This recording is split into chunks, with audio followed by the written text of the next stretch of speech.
paz do Senhor e glória a Deus. Glória a Deus. Que nós não fiquemos pasmados, porque Deus tem todo o poder. E o crente tem a habilidade dada por Deus para crer. O crente tem a habilidade dada por Deus para crer, para desenvolver a sua fé. A fé é um dom de Deus. E na realidade, ela só tem razão de ser em Cristo, estando em Deus, estando em Cristo. E é aí que nós depositamos a nossa confiança. Então é bom o crente saber que Deus não está desajustado com os tempos. Ele continua a ser Deus. E Ele continua a olhar pela sua igreja e a trabalhar na sua igreja e a trabalhar através da sua igreja. Então é um privilégio enorme nós podermos ser alvo desse amor, desse trabalho, desse ministério da parte de Deus aqui nesta terra. Que na realidade foi Ele que criou e todas as coisas lhe pertencem. Então é com um sorriso na cara que o crente deve entender estas coisas e dizer: Senhor, muito obrigado. Muito obrigado. Porque na realidade Ele não muda quem Ele é, mas Ele muda-nos. E essa é a grande maravilha de sempre. É a nossa transformação. É sermos transformados para lhe dar honra, glória, louvor e render-lhe toda a adoração. Sabe porquê? Porque humanamente é impossível. De forma natural, nós não queremos agradar a Deus. Nós queremos ser agradados. Então até mesmo quem naturalmente procura Deus é para que os seus desejos sejam satisfeitos. Não é para dar honra, glória a Deus. É para que os seus desejos sejam satisfeitos. Essa é a procura natural. Mas quando Deus nos encontra, há uma procura sobrenatural. E aí o crente está rendido, diz: não vivo mais eu, mas é Cristo que vive em mim, e agora a vida que eu vivo nesta carne, vivo-a pela fé, ou na fé do Filho de Deus, que me amou e se entregou por mim. Então esta é a oração da igreja todos os dias quando se levanta. Eu não vou viver a minha vida. Eu vou viver a minha vida na fé do Filho de Deus. É Cristo que vive em mim. Vamos abrir as nossas Bíblias. Em Mateus, no capítulo 13, nós, apesar de estarmos a finalizar a última parábola acerca do reino, de quando Jesus, reunindo os seus discípulos, está a falar-lhes sobre o reino de Deus e está-lhes a dar ali algumas identificações, algumas semelhanças, para que eles possam entender naquilo que é visível, naquilo que eles conhecem, acerca de princípios eternos relativamente ao reino de Deus. Então nós estamos agora no finalinho, apesar de que para a semana, se Deus nos permitir, aquilo que eu vou fazer é voltar à primeira, porque eu não fui à primeira, não é? Eu não falei sobre a primeira parábola, que é a parábola do semeador. Então eu vou terminar com essa parábola. As 7 parábolas acerca do reino, quando Jesus quis falar e ensinar acerca do reino de Deus, num período de tempo. E nós hoje chegamos à consumação. À consumação. E diz assim no capítulo 13, ao versículo 47 a 51. O reino dos céus é ainda semelhante a uma rede que, lançada ao mar, recolhe peixes de toda espécie. E quando já está cheia, os pescadores arrastam-na para a praia e, assentados, escolhem os bons para os cestos e os ruins deitam fora. Assim será na consumação do século. Sairão os anjos e separarão os maus dentre os justos e os lançarão na fornalha acesa. Ali haverá choro e ranger de dentes. Entendestes todas estas coisas? Responderam-lhe: sim. É até aqui a nossa passagem das Escrituras. Este é um tema difícil porque a igreja dos dias de hoje não ouve e não quer ouvir. E quando eu digo a igreja, perdoem-me a expressão, porque não é realmente a igreja. São os lugares de culto, onde as pessoas se dirigem ao domingo por alguma razão que ainda não é verdadeira, e quando alguma pregação das Escrituras que fala acerca da consumação do reino, ou seja, do fecho, do início de uma outra realidade, muita gente fica aflita ou luta contra. Não aceita, rejeita. Então é um tema que, infelizmente, devia ser dos mais pregados e, na realidade, é dos mais esquecidos dos últimos tempos. E estou a falar de décadas. Mas para situar onde é que nós estamos, Jesus, para falar sobre o reino de Deus, e ele estava a apresentá-lo a 12 discípulos e a mais umas quantas pessoas que estivessem ali a ouvir na parábola do semeador, tanto que muita gente não percebeu. Muita gente que ouviu não percebeu, e tanto que os discípulos lhe perguntaram em privado: o que é que queria dizer aquela parábola dos solos? Jesus respondeu, e eu vou só falar sobre isso para a semana que vem, mas posso dizer-vos que na parábola dos solos a grande verdade é que nem todos os que são atingidos pelo Evangelho se tornarão crentes e darão a sua vida pelo Evangelho. Então nem todos os que são atingidos pelo Evangelho renunciam às suas vidas e entregam a vida a Jesus Cristo, e por essa razão são salvos. Este é o grande princípio da parábola dos solos. Depois Jesus ensinou sobre a parábola do trigo e do joio, e nós vimos que crentes e descrentes vão crescer juntos. Aonde? Qual é o campo? No mundo. E a parábola diz de uma forma muito clara que o joio é semeado pelo inimigo, não por Deus. Okay, agora já estou a fazer aqui a análise.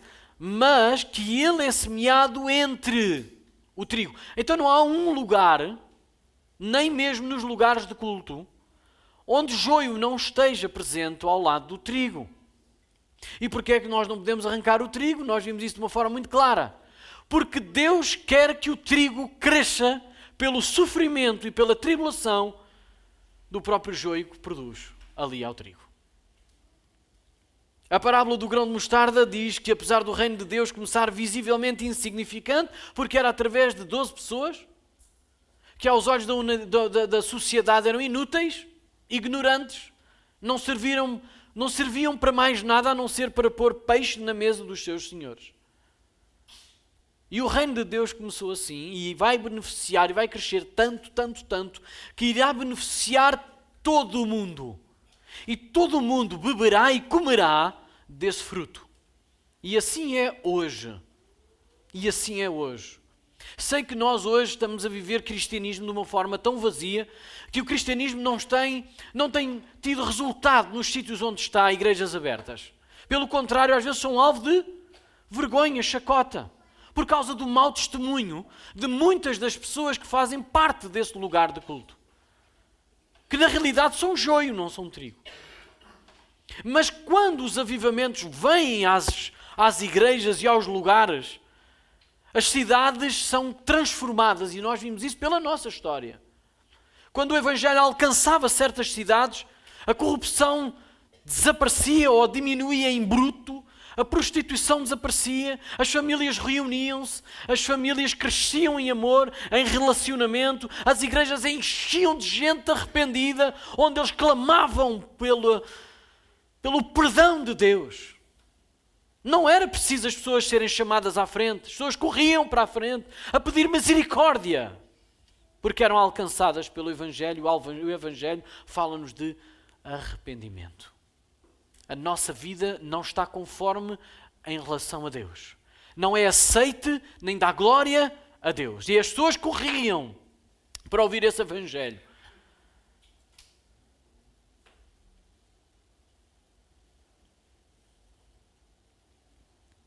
Mas a parábola do grão de mostarda diz que esse reino está presente. A minha questão é: o que é que se passa connosco então? O que é que se passa connosco então? Porque é que nós, ao invés de influenciarmos pela palavra, estamos a deixar de ser influenciados e deixar de influenciar?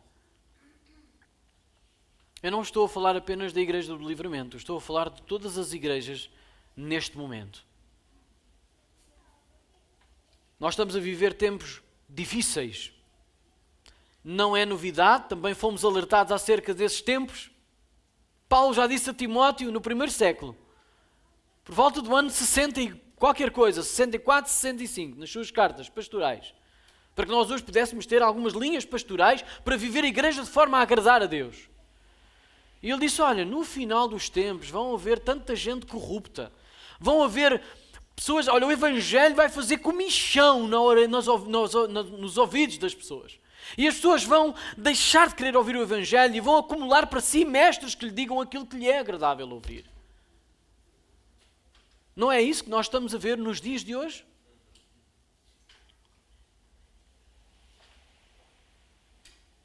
A parábola do fermento. O reino de Deus penetrará, permeará e influenciará toda a massa, todo o campo, todo o mundo. Mas quero-lhes dizer uma coisa, sabe o que é que Jesus está a dizer em primeira análise? Nós não conseguimos influenciar uma igreja inteira se ela ainda não influenciou o indivíduo.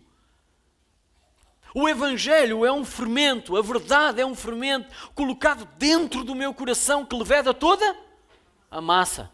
Tudo aquilo que eu sou, tudo aquilo que eu penso, tudo aquilo que eu falo, tudo aquilo que eu desejo. Este é o Evangelho transformador na vida do crente. Não há aqui áreas em que eu digo ao Senhor, não és Senhor desta área. Não dá. Não dá. A parábola do tesouro e da pérola. Nem tudo o que tem valor é valorizado. E nem tudo o que é valorizado tem verdadeiro valor. Então o que é que nós temos que entender é que à luz da palavra Deus vai-me dizer o que é que Ele valoriza e o que é que realmente tem valor. E eu à luz da palavra tenho que perceber o que é que eu tenho valorizado na minha vida. Se aquilo que Deus me entrega como Evangelho e como uma vida nova para viver, segundo novos padrões, segundo uma nova regra e ética moral, um padrão diferente, se é isso que eu realmente valorizo, se é isso que é a pérola mais preciosa, se é esse que é o tesouro que eu na realidade vendo tudo o que tenho para adquiri-lo, para viver por este tesouro. E Jesus fecha este contexto de parábolas com aquilo que é inevitável, a parábola da rede que nós acabamos de ler. E esta parábola em particular, meus queridos e amados irmãos, é uma parábola de julgamento, de juízo.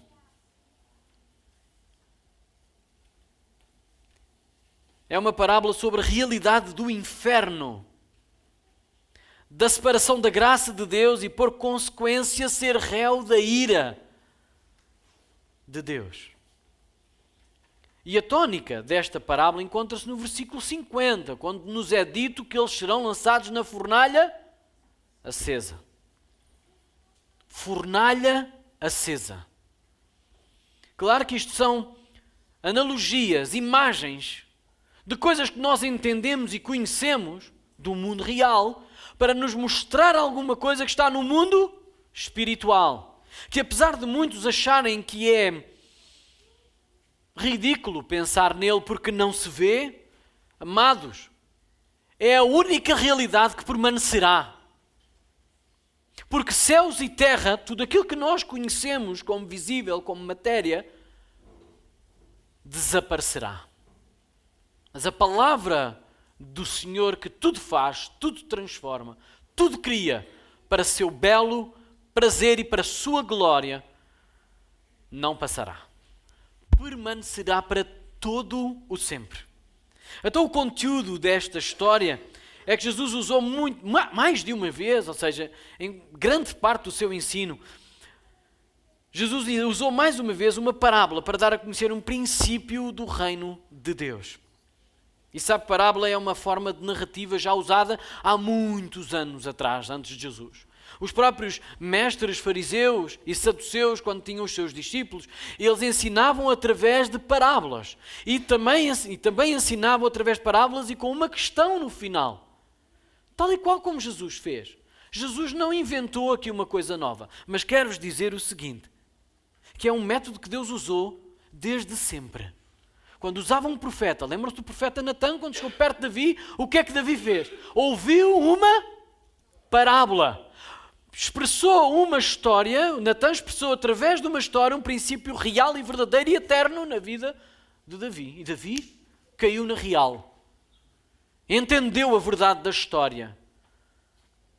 Então Jesus, mais uma vez, para mostrar um princípio do reino de Deus, usou uma forma de narrativa. É uma forma de contar uma história que tem um significado muito mais profundo, tem uma lição, normalmente tem uma lição moral embutida na história, é um princípio de vida eterno. Neste caso é um princípio de vida eterno que nós devemos estar sempre alertas e bem conscientes de que ele está próximo. E normalmente ele é sempre entregue num conteúdo familiar, numa forma de exemplo de dia-a-dia, de uma forma muito familiar, que eu consiga entender. Então Jesus usou a pesca. E a pesca, ele usou esta a expressão de uma analogia, como a pesca, e que era uma forma de comparar, que estabelece uma relação de semelhança entre duas coisas diferentes. Jesus estava a ensinar acerca de pesca ou acerca do reino? Acerca do reino, mas ele utilizou uma coisa que era conhecida por todos, para falar sobre a consumação do seu reino. Como é que ele fica consumado de uma forma para sempre? Então aqui haviam 4 discípulos de Jesus que tinham esta profissão antes de conhecer Jesus. André e Simão, os 2 irmãos, e também Tiago e João, os filhos de Zebedeu, também eram pescadores. E eles eram pescadores eu ia dizer de elite, mas eles tinham barco e tudo. E haviam haviam três formas de pescar já na altura de Jesus, que nós ainda hoje conhecemos quais são. Havia aquela linha e anzol, a quem não tinha barco, não é? E quando sentia aquilo a puxar, trazia um peixe de cada vez, maravilha. Então ele tinha mais tempo para dedicar ali. Mas depois também havia outra, que era nas margens, termos aqui uma rede circular ou quadrada, em que nós, a partir das margens, lançávamos a rede um pouco assim mais para a frente das margens, e à medida que eles iam enchendo, nós ficávamos com alguns peixinhos. Mas ainda havia uma outra terceira, que era com uma rede enorme, lançada através de barcos, e depois era feito através de arrastamento. Então, quando a rede estava completa, eles puxavam-na para cima. E eles depois faziam ali a separação entre os peixes bons e ruins. Eles sabiam muito bem isto. Agora, quais são os princípios do reino da parábola? Porque esta é a parábola escrita de uma forma histórica em que os discípulos entenderam de uma forma natural, cultural, histórica. Não é? É fácil, é uma narrativa simples. Não tem muito que saber. Mas a realidade é que eles tinham noção do que é que isto queria dizer. Agora, quais são os princípios acerca do reino? O que é que isto nos quer dizer? O que é que isto nos traz? Bom, em primeiro lugar é que há uma separação inevitável entre a boa pesca e aquilo que não é considerado boa pesca. Então há uma separação inevitável. Jesus estava a ensinar sobre uma separação inevitável no consumo, na consumação do seu reino. Nem todos pertencerão ao seu reino. Então nós entendemos que pouco a pouco, de forma imperceptível e silenciosa, aquela rede movia-se, e Jesus já está a falar de uma rede diferente da pesca, que ela vai se movendo ao longo dos tempos daquilo que nós não conhecemos até, não é só aquilo que nós vivemos, e vai arrastando e coletando toda a humanidade, todos os peixes, bons e maus, todas as pessoas ao longo da eternidade, ao longo da humanidade, e ela vai sendo encostada às margens até trazer todos os peixes à margem, e depois na margem então é feita essa separação inevitável entre bons e maus. Este é um princípio da parábola. A rede atrai todos os tipos de peixes. Não são apenas os crentes que pertencem a Deus. Não são apenas os crentes que pertencem a Deus. Toda a humanidade lhe pertence. Este é um princípio que este reino fala. Não há aqui pessoas que se possam entender como suas próprias. Todas as pessoas pertencem a Deus. E Deus tem a possibilidade e vai fazê-lo, e este é o alerta que Jesus está a fazer aos seus discípulos que iam pregar sobre o seu reino, viver o seu reino, a dizer há uma separação inevitável no final do tempo. Em Colossenses 1, 16 e 17 diz o seguinte: pois nele foram criadas todas as coisas, nos céus e sobre a terra, visíveis e invisíveis, tudo aquilo que a gente vê e tudo aquilo que a gente não vê. Sejam tronos, sejam soberanias, quer principados, quer potestades. Tudo foi criado por meio dele e para ele. Ele é antes de todas as coisas. Nele tudo subsiste. Todas as coisas subsistem por meio do poder de Deus. Pela sua palavra, todas as coisas são criadas. E da mesma forma, pela sua palavra, todas as coisas deixam de existir. Tudo aquilo que a gente conhece. Jesus disse e ensinou muitas coisas surpreendentes e até algumas aterrorizantes. Mas existe uma muito surpreendente que deixou com os líderes judeus. Sabe o que é que ele disse aos líderes judeus? Àqueles que representavam a mediação entre Deus e os homens na terra, sobre o povo de Deus. Ouçam o que é que Jesus disse aos líderes judeus. Àqueles que se achavam com o dom e com a capacidade de mediar entre Deus e o homem. Disse o seguinte, Mateus 23, 33. Serpentes, raça de víboras, como escapareis da condenação do inferno? Ouça, nós não queremos ouvir isto das palavras da boca doce do Senhor Jesus. Não é assim que nós entendemos sempre que o Senhor Jesus é? Um homem humilde, com um trato intratável, ou seja, que não dá para apontar nenhum erro, mas ele tinha um discurso tão duro. Quando nós achamos que Jesus pregou sobre amor, e é verdade, ele pregou sobre o amor, mas não se pode comparar a este alerta que ele pregou sobre o inferno. E nós podíamos pensar, mas isso é tão mau. Não! É exatamente por causa do amor de Deus. Porque quando nós amamos, nós alertamos as pessoas que mais amamos. E a realidade, quando nós vemos que as pessoas estão a errar, nós não lhes passamos o amor de forma que as pessoas se sintam confortáveis e se deixem enganar por aquele estado. Quando nós amamos de verdade e nós vemos alguém a errar, os nossos alertas são sistematicamente: cuidado, estás a ir pelo mau caminho. Olha que o fim desse caminho é mau, é perdição, é morte. Não é assim que um pai e uma mãe veem quando um filho está a começar a fumar? E a fumar drogas? E a começar a ser completamente dominado por aquele mundo?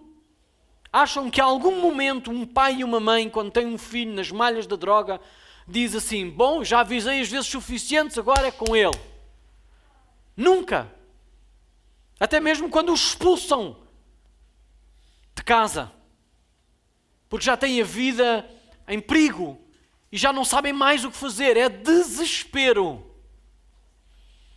E pode ser que naquele impacto de saírem de casa, eles acordem de uma vez por todas e reparem no erro que estão a viver. Então um pai e uma mãe que amam sempre alertam. E são, na verdade, aqueles que são menos reconhecidos pelo amor. Porque até os pais muitas vezes têm que ouvir dos filhos: tu não gostas de mim, quem me ama são os meus amigos, que me tratam bem, que me dizem que eu faço tudo bem, eu sou um espetáculo quando estou com eles. Ainda ontem eu estava a ver isso, numa notícia, num filho de 20 anos, um filho de alguém que os pais hoje estão completamente desesperados, porque numa rixa no bairro Alto foi-lhe cortada a garganta por outros rapazes também. O nosso mundo está completamente consumido e jaz no maligno. Cuidado quando nós deixamos os nossos filhos saírem à noite. Cuidado. Porque pode haver um limite de proteção da parte de Deus, de dizer, pode ser assim que entendam a verdade. Pode ser assim que eu os atraia até mim. cuidado. Então a colheita é uma realidade. A separação é inevitável. E nesta parábola vemos duas coisas que Jesus queria que fosse entendido de forma clara. Primeiro, o tamanho da rede. Ela é enorme, é infalível. Ninguém escapa a esta rede.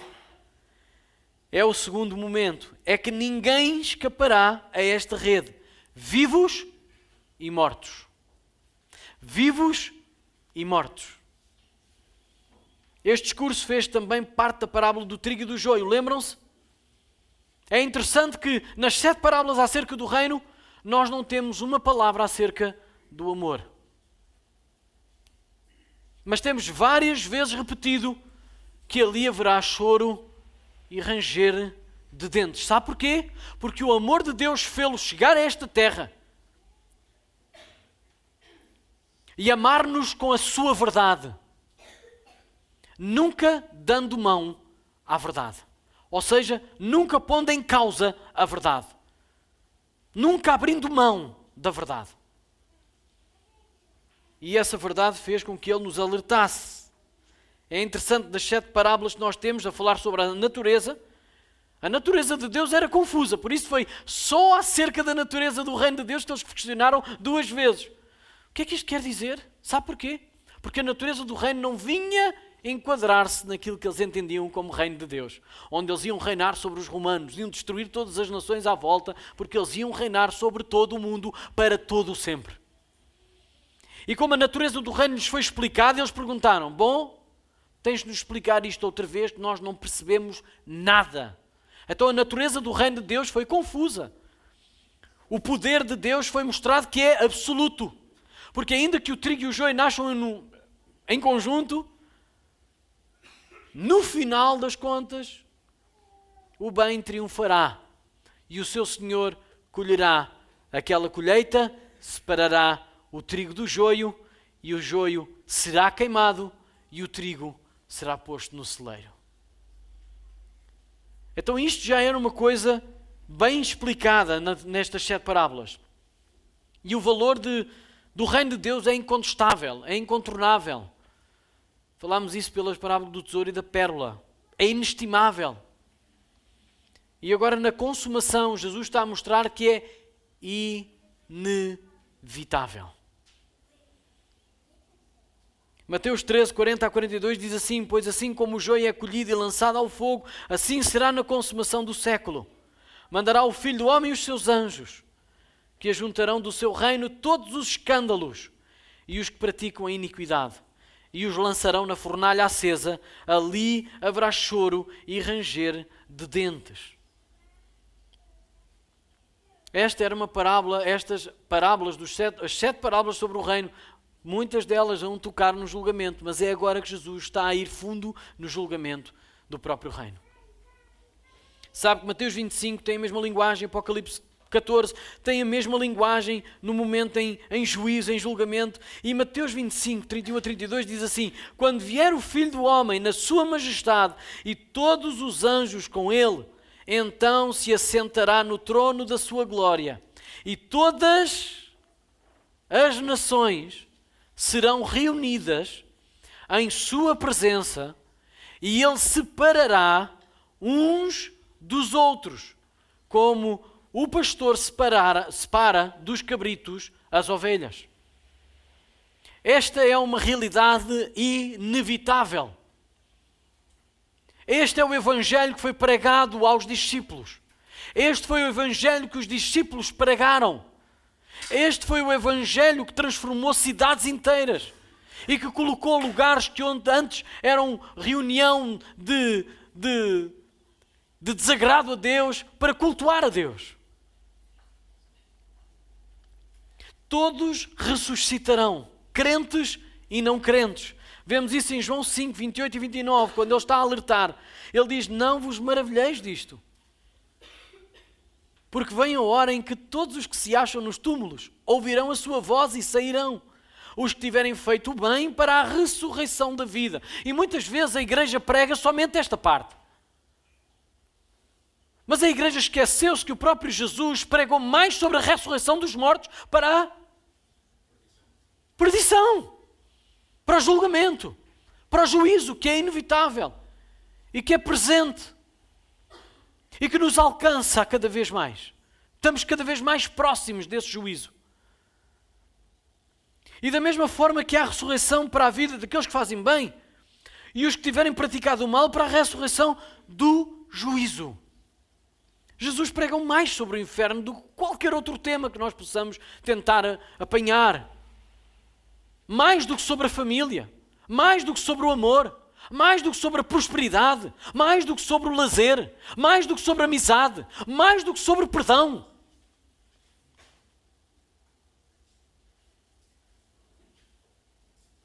O tema principal que Jesus pregou enquanto esteve 3 anos aqui na terra, no seu ministério de pregação, foi sobre o julgamento eterno de Deus. Sobre o inferno, sobre o lugar de perdição. E então eu gostava de trazer aqui 4 verdades acerca do inferno. 4 verdades acerca do inferno. Em primeiro lugar, deixem-me esclarecer um ponto determinante para nós entendermos o que é inferno. Porque já ouvi muita gente pregar e falar que inferno é a separação de Deus. Se isso tem uma ponta de verdade, não é a verdade completa. Porque na realidade, inferno não é a separação de Deus. É a aproximação da ira justa de Deus. É estarem cada vez mais próximos da indignação, da ira, da justiça de Deus. Inferno não é estarem longe de Deus, é estarem perto da sua ira, da sua justiça, é estarem sob para toda a eternidade. E não dá para fugir de lá. Porque essa situação de muitas vozes, muitas pessoas, muitas bocas dizerem: eu se calhar quero escolher para ir para o inferno, porque lá é mais quentinho. É ignorância. E infelizmente essa ignorância é carimbada pela igreja dos dias de hoje, porque permite que as pessoas digam isso e saiam a sorrir. Porque nós não queremos contender com as outras pessoas. Porque nós não queremos perder tempo a falar com pessoas que não merecem. Ouça, nós temos que pregar a tempo e a fora de tempo. Quer nos ouçam, quer não nos ouçam. Mas nós temos que dizer a verdade. Olha, uma coisa que me chocou foi ouvir um muçulmano virar-se para crentes depois da sua conversão e dizer assim, na plateia, para toda a gente: vocês são o povo que menos ama. E aquilo envergonhou-me. Sabem porquê? Porque ele disse: eu nunca percebi a verdade. Eu nunca percebi a verdade. E se vocês fossem um povo que ama, vocês retiravam as pessoas que estão no inferno, a caminhar para o inferno. E não é isso que vocês fazem. Vocês querem viver as suas vidinhas de forma feliz, de forma alegre, sem contender com ninguém, sem ter problemas com ninguém. É preciso ter problemas com as pessoas, porque Jesus disse: eles sabem porque é que eles me perseguem? Porque eu lhes aponto os pecados. Foi por causa disso que Jesus morreu. Porque ele foi honesto e amava as pessoas. Ele disse a verdade. E a verdade foi dizer-lhes que eles estavam em pecado, estavam em ira, debaixo de ira de Deus. E se não se arrependessem, iam para todo sempre viver debaixo da indignação e da ira de Deus. Isto é inferno. Romanos 2, 7 a 9 diz o seguinte: a vida eterna aos que, perseverando em fazer o bem, procuram glória, honra e incorruptibilidade. Mas ira e indignação aos facciosos, que desobedecem à verdade e obedecem à injustiça. Tribulação e angústia virão sobre a alma de qualquer homem que faz o mal, ao judeu primeiro e também ao grego. Ouçam, isto é o trabalho de Paulo, missionário de Paulo, a pregar o evangelho aos romanos. Os primeiros capítulos de Romanos, de 1 a 3, estão a encerrar toda a humanidade debaixo de um pecado. Ouçam, o pecado não é Deus que escolheu dar-nos pecado a uns, pecado a outros, ou boas a outros, nada disso. O mundo jaz e é dominado pelo pecado, até que, através do Evangelho, da pregação do Evangelho, as pessoas sejam retiradas das trevas e trazidas para a luz de Cristo. O Evangelho é o poder de Deus. Por isso Paulo disse, eu não me envergonho do Evangelho. Essa é a mensagem que eu trago. Porque ela é o poder de Deus para a salvação, para a libertação, para a santificação, para a justificação em Cristo Jesus. Para que nós tenhamos a vida eterna com Deus, debaixo da sua graça, não debaixo da sua ira. Romanos 11, 33 a 36 diz, ó profundidade da riqueza, tanto da sabedoria como do conhecimento de Deus. Quão insondáveis são os seus juízos e quão inescrutáveis os seus caminhos. Quem, pois, conheceu a mente do Senhor? Ou quem foi o seu conselheiro? Ou quem primeiro deu a ele para que lhe fosse, ou se venha a ser restituído? Porque dele e por meio dele e para ele são todas as coisas. A ele, pois, a glória eternamente. Amém. Não há hipótese. Nós poderíamos até dizer, mas Deus é injusto se fizer isto assim. Mas quem? Quem é que conheceu a mente do Senhor? Quem é que consegue discernir o pensamento de Deus? Porque só Deus é verdadeiro. Ouçam, Deus não é apenas verdadeiro, Ele não contém verdade. Ele é a verdade. Além de Deus, fora de Deus, não há verdade. Deus não tem paz em si mesmo, Deus é a paz. Fora de Deus não há paz. Deus não tem amor, Deus é amor. Porque fora de Deus não existe amor.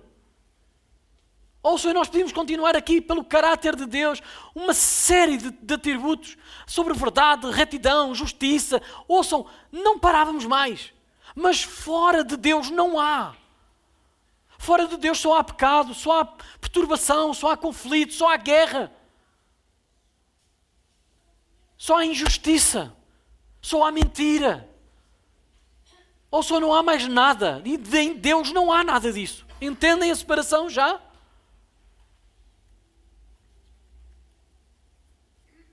Uma das verdades sobre o inferno é que o inferno é um lugar de tormento sem fim. É um lugar de tormento. Ouça, sabe o que é trevas?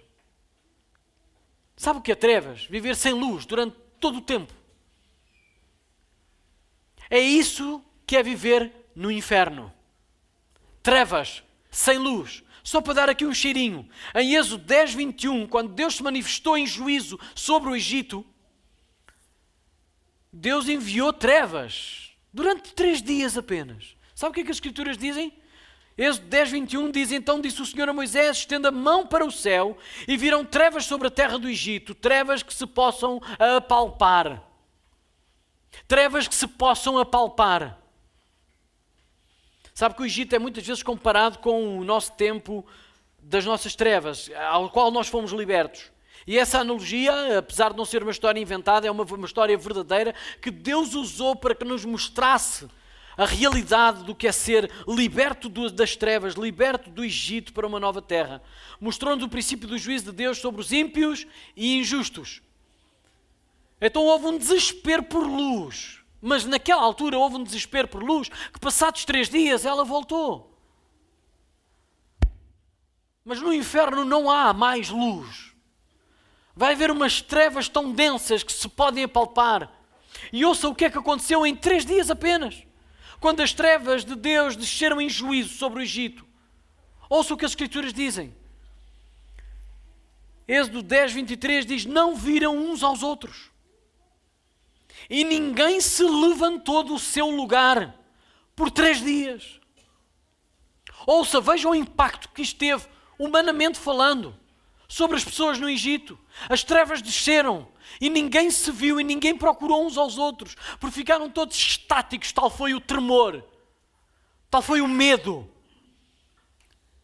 Ouçam, eles não procuraram, não saíram do seu lugar. Você agora entendam o seguinte, havia muita gente de certeza que não foi chamada a atenção e diga, olhe, se bebeu mais de 1 litro de água, vá primeiro à casa de banho. Se tem fome, leve uma mochila com comida. Ouça, 3 dias sem comer, sem beber, a fazer a urina no mesmo sítio e a ver os seus dejetos ali naquele lugar. Foi horrível. Nós normalmente não pensamos nessas coisas, mas é isto que a Bíblia nos está a mostrar. Durante 3 dias, apenas 3 dias, quando as trevas desceram, ninguém saiu do seu lugar, ninguém viu mais ninguém. E eles não saíram de lá durante 3 dias. Porém, todos os filhos de Israel tinham luz nas suas habitações. Mas apesar dos israelitas nas suas habitações terem luz, quem estava em trevas não via essa luz. Nem experimentou dessa luz. Estamos a falar de 3 dias em que Deus mostrou o que é viver no inferno. Só uma pequena parte. Só uma pequena parte. Sem luz. Então eles estavam desesperados por luz, e o inferno é um fogo sem fim, mas que não dá luz. É um fogo que consome. Diz assim em Hebreus: por isso, recebendo nós um reino inabalável, retenhamos a graça, pela qual sirvamos a Deus de modo agradável, com reverência e santo temor. Porque o nosso Deus é fogo consumidor. É um fogo que consome, não é um fogo que aquenta ou que alumia. É um fogo consumidor. É aquilo que faz-nos derreter, sermos consumidos. Outro aspecto do inferno é que o inferno é um lugar de tormento sem fim, como nós já vimos, mas para o corpo e para a alma. Em João 5, 25 a 29 diz: em verdade vos digo, que vem a hora e já chegou em que os mortos ouvirão a voz do Filho de Deus, e os que a ouvirem viverão, porque assim como o Pai tem vida em si mesmo, também concedeu ao Filho ter vida em si mesmo. E lhe deu a autoridade para julgar. Ouça, quando nós apresentamos Jesus às outras pessoas como apenas o Senhor bonzinho que nos dá tudo aquilo que precisamos, devemos nos lembrar que estamos a esquecer do principal, que no momento principal Ele vai tornar-se juiz e vai ajuizar todas as nossas, tudo em nós. Eu nem sei o que lhe dizer. Tudo. Porque é o Filho do Homem. Não vos maravilheis disto, porque vem a hora em que todos os que se acham nos túmulos ouvirão a sua voz e sairão, e os que tiverem feito bem para a ressurreição da vida, e os que tiverem praticado mal para a ressurreição do juízo. E isto não fala de obras. Isto fala de como é que nós estamos diante de Deus, a nossa justificação. Se eu sou justo ou injusto. Só dá para ser justo em Cristo, no verdadeiro justo, naquele que é o único justo. Mateus 10, 28 diz o seguinte: não temais os que matam o corpo e não podem matar a alma. Temei antes aquele que pode fazer perecer no inferno, tanto a alma como o corpo. Ouça, no inferno não existe nenhum tipo de alívio deste sofrimento. Não há um tempo em que se vai esgotando, vai minimizando. Bom, já paguei pelos meus pecados, agora vai sendo cada vez mais fácil. Não existe isso. Não existe isso, não há um pagamento. Porque o pagamento é feito em Cristo. Não há nada que nós possamos fazer que possa amenizar esse sofrimento no inferno. Não há nada. E na realidade só há 2 ocasiões em que nós podemos perceber isto, e é Jesus a dizer. Lucas 16, 24 diz, quando ele está a contar a parábola do rico e do Lázaro, e ele está a mostrar uma pessoa que está lá no inferno, e as palavras dele é: tem misericórdia de mim, e manda a Lázaro que molhe em água a ponta do dedo e me refresque a língua, porque estou atormentado nesta chama. Então não é apenas uma coisa de alma, mas é alma e corpo, porque todos ressuscitarão com um corpo, ou para bênção de vida eterna, ou para juízo eterno. Então as pessoas vão sentir coisas como se fossem físicas. Eu não consigo explicar isto. Em Mateus 13, 50, e nós vemos que Jesus repetiu isto várias vezes. Ali, no inferno, haverá choro e ranger de dentes. Está a falar de coisas físicas. Então é um tormento sem fim, mas para a alma e para o corpo.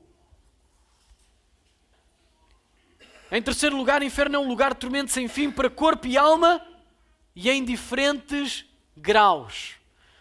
Veja comigo em Hebreus 10, no versículo 29 ao versículo 31. Quando Paulo não, eu estou a dizer que é Paulo não, mas é o escritor aos Hebreus, ok? Não, nós não sabemos quem é. Diz assim as Escrituras: de quanto mais severo castigo julgais vós, será considerado digno aquele que calcou aos pés o Filho de Deus e profanou o sangue da aliança com o qual foi santificado e ultrajou o Espírito da graça. Ora, nós conhecemos aquele que disse: a mim pertence a vingança, eu retribuirei. Isto são palavras de Deus. Isto são palavras de Deus. Ouça, Deus é amor, mas Deus é justiça também. E o amor dele não põe em causa a sua justiça. O seu amor prova a sua justiça, porque por causa da sua justiça ele entregou o seu Filho para que nós pudéssemos ser justificados diante dele. Então o seu amor, na realidade, serviu a justiça dele. E a justiça é servida pelo amor de Deus. Não separa as duas. Jamais. A mim pertence a vingança, eu retribuirei. E outra vez o Senhor julgará o seu povo. E nós podemos dizer: o seu povo é os hebreus. Não, o seu povo é todas as pessoas que ele criou. Há aqui alguém que tenha sido criado por outro Deus, sem ter sido Deus o Criador? Não. Horrível coisa é cair nas mãos do Deus vivo. Ou será assim que eles se alimentavam uns aos outros na primeira igreja? E quando eu digo na primeira igreja, na igreja primitiva, naquele momento em que a igreja nasceu, quando eles estavam a viver o reino de Deus, que é isto que Jesus está a ensinar agora. Ele está a falar sobre o momento final em que as pessoas vão ser separadas. Mas até que as pessoas sejam separadas, a igreja tem um movimento, tem um trabalho a fazer, tem uma função, que é pregar o Evangelho. Mateus 10, 15 diz: em verdade vos digo, em menos rigor haverá de pôr a Sodoma e Gomorra no dia do juízo do que para aquela cidade. Então há diferentes graus de juízo de Deus, mesmo no inferno. Mesmo no inferno. Mas eu vou-vos dizer o seguinte: mesmo o mínimo é acima das nossas possibilidades de entendimento. Ok? Lucas 12, 47 a 49 diz: aquele servo, porém, que conheceu a vontade do seu Senhor e não se aprontou, nem fez segundo a sua vontade, será punido com muitos açoites. Isto são palavras de Jesus. Isto são palavras de Jesus. Aquele, porém, que não soube a vontade do seu Senhor e fez coisas dignas de reprovação, levará poucos açoites. Mas àquele a quem muito foi dado, muito lhe será exigido. E àquele a quem muito se confia, muito mais lhe pedirão. Eu vim para lançar fogo sobre a terra, e bem quisera que já estivesse a arder. Isto são palavras de Jesus. Isto são palavras do nosso querido e amado Senhor. São palavras de alerta, são palavras de amor, são palavras de carinho por quem Ele quer salvar. E por último, o inferno é um lugar de tormento sem fim para o corpo e para a alma, em diferentes graus, eternamente. Para todo o sempre. Mateus 25, 46 diz: e irão estes para o castigo eterno, porém os justos para a vida eterna. Então nesta separação da rede entre os peixes bons e os peixes maus, ruins, como a palavra de Deus diz, os ruins vão para um castigo eterno, é para sempre. Não há um pagamento e depois ao fim de não sei quantos milhares, milhões de anos, eras e tal e não sei o quê, vá lá amolecer o coração do Deus eterno. Não! A palavra de Deus permanece fixa sempre. Mateus 24, 35 a 42 diz: passará o céu e a terra, porém as minhas palavras não passarão. Mas a respeito daquele dia e hora ninguém sabe, nem os anjos dos céus, nem o Filho, senão o Pai. E claro, aquilo ainda não estava ressurreto. Então ainda não lhe tinha sido entregue todas as coisas. Ok? De volta. Pois assim como foi nos dias de Noé, também será a vinda do Filho do Homem. Porquanto assim como nos dias anteriores ao dilúvio, comiam e bebiam, casavam e davam-se em casamento, até ao dia em que Noé entrou na arca. E não o perceberam, senão quando veio o dilúvio e os levou a todos. Assim será também a vinda do Filho do Homem. Então 2 estarão no campo, um será tomado e deixado o outro. duas estarão trabalhando no moinho, uma será tomada e deixada à outra. Portanto, vigiai, porque não sabeis em que dia vem o vosso Senhor. E agora Jesus não estava apenas a falar sobre o julgamento, mas entre o julgamento falou sobre o arrebatamento. Ok? O arrebatamento da igreja. Então não é uma coisa no momento, estalar de dedos e ao julgamento e ao juízo. Antes disso ainda haverá o arrebatamento da igreja, onde a igreja é retirada do mundo. E aí sim o mundo vai parecer coisas terríveis. Não só porque a igreja já não está aqui a beneficiar e influenciar o mundo, mas porque o anticristo vai tomar conta e Deus está no controle final. Agora a questão aqui é, como escaparei então eu do inferno? Esta é a pergunta que se coloca. E é uma pergunta simples que a igreja deve entender. Só há uma resposta certa. Ouça, desde sempre só houve uma resposta certa. Ainda que muitas religiões e muitas ideias humanas possam colocar aqui um ou outro tropeço, só há uma resposta certa. Em 1 Timóteo 2, versos 3 a 5 diz: isto é bom e aceitável diante de Deus nosso Salvador, o qual deseja que todos os homens sejam salvos e cheguem ao pleno conhecimento da verdade. Qual é a verdade? Porquanto há um só Deus e um só mediador entre Deus e os homens, Cristo Jesus, homem, o qual a si mesmo se deu em resgate por todos. Testemunho que se deve prestar em tempos oportunos. Serão estes tempos oportunos? São estes tempos oportunos, igreja? Então este é o Evangelho e a mensagem que nós temos que proclamar. Este é o Evangelho e a mensagem que tem que estar dentro da nossa boca quando nós nos juntamos com as outras pessoas. Ouça, não venham com aquela história do já estão cansados. Porque se nós fizermos um reverse, nos últimos 3 anos, quantas vezes é que nós falámos sobre este juízo final às pessoas?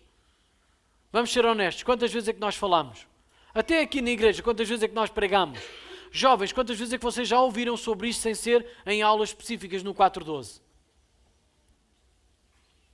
Estão a entender onde é que eu quero chegar? Porque os jovens têm casas, têm pais. Nós estamos um pouco adormecidos em relação a esta última parábola que Jesus ensinou e entregou nas mãos dos discípulos porque disse, é inevitável isto acontecer. Isto vai acontecer. Preparem-se e estejam preparados e preparem outros. Preguem o Evangelho a tempo e a fora de tempo. Se eles não vos quiserem ouvir, não mudem o discurso. Jesus nunca disse, se eles não quiserem ouvir, continuem lá, mas mudem o discurso. Pois não? O que é que Jesus disse? Se eles não vos quiserem ouvir, o que é que Jesus disse? Se eles não vos quiserem ouvir, se eles não vos quiserem acolher, saiam de lá.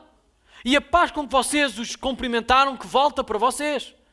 E quando vocês saírem dessas cidades, limpem as vossas sandálias, porque nem o pó vocês devem levar.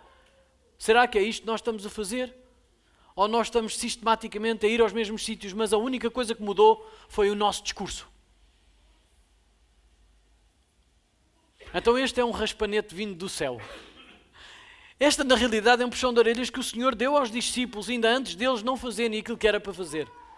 E que nós hoje, como igreja, nós ouvimos que no final do tempo, das 7 parábolas acerca do reino, há um princípio eterno do reino, é que vai haver uma separação entre os que são crentes e os que não são crentes. E essa separação vai ser horrível para os descrentes e vai ser bendita para todo o sempre, para quem é crente. E ser crente é isto, é depositar toda a sua fé em Cristo Jesus. Em 1 João, capítulo 5, no verso 20, diz o seguinte: também sabemos que o Filho de Deus é vindo e nos tem dado entendimento para reconhecermos o verdadeiro. E estamos no verdadeiro, em seu Filho, Jesus Cristo. E agora, para quem ainda não entendeu que Jesus Cristo é Deus, para quem ainda consegue, ou quem... Ainda há pouco tempo eu estava aqui a debater com uma certa religião e eles bateram-me à porta. E eles estavam a discutir comigo. Eu disse, olha, eu já não tenho mais paciência para você, porque você ainda não entendeu que Jesus é Deus. Ah, mas é Deus com letra pequenina. Olha, vá dormir uma horinha, só favor, e não me chatei mais. Eu já não tenho pachorra. Não tenho paciência. O meu discurso não vai mudar. A Bíblia não muda. Nós temos que manter o pé firme. E se a pessoa não quiser ouvir, sai de frente. Que Deus tenha misericórdia desta malta. Que Deus tenha misericórdia desta malta. Aquilo que eu não consigo entender é como é que essa malta tem mais vigor e mais capacidade e mais vontade. Capacidade, deixem-me tirar essa parte. Não é mais capacidade, mas mais vontade de pregar um evangelho que é corrupto, que não é verdadeiro e que não traz salvação a ninguém. E nós que temos o evangelho verdadeiro não pregamos a ninguém. Leia comigo. Também sabemos que o Filho de Deus é vindo e nos tem dado o entendimento para reconhecermos o verdadeiro. E estamos no verdadeiro, em seu Filho, Jesus Cristo. Este é o verdadeiro Deus e a vida eterna. E com isto termino a pregação.